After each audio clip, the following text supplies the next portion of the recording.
Let's talk about a real tragedy. This beautiful, expensive looking piece of aluminum, the 27-inch iMac. My parents bought this thing for $1,800. Thinking it could do it all, be a beautiful workstation, a video editing machine, considerably good for weightlifting, and gaming ready. Well, they were half right. This is a monster for work, but for gaming, it's an absolute lie.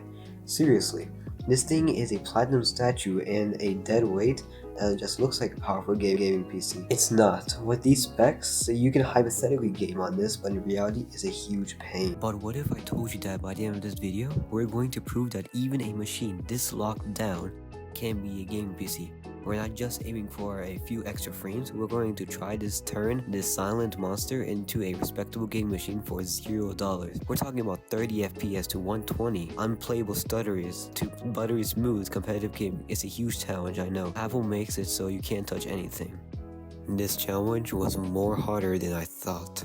First, we need a baseline. So currently, we are on macOS Ventura. To probably game on this Intel-based iMac, we're going to use its built-in feature to dual boot into Windows. It's called Boot Camp, and all you have to do is allocate some of your storage space for the Windows installation and get a Windows ISO to install. Turns out, this iMac doesn't even meet the requirements to install Windows 11. In that case, I'll need to bypass it with some registries. Even though that failed, I then had to install Windows 10 instead, and just like that, you got a PC and a Mac on one machine. For our initial testing, we're running everything on regular installations of Windows 10 22H2. For our initial testing, we will pick Fortnite. It's a competitive game, so stars inputs are like death. After I set to performance load, we're seeing an unstable FPS of 45 FPS. This is a completely unplayable.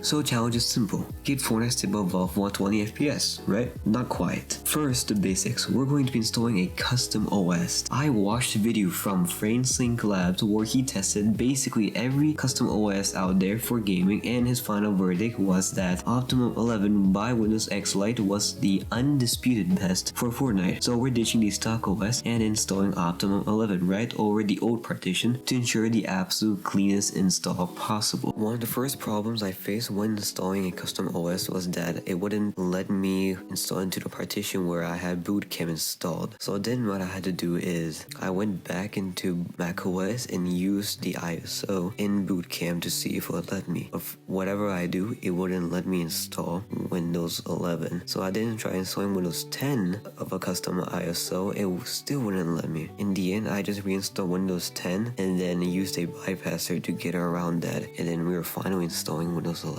I did spend the next 3 hours following this guy by Electron to see if it will even help my iMac go from 40 FPS to 200.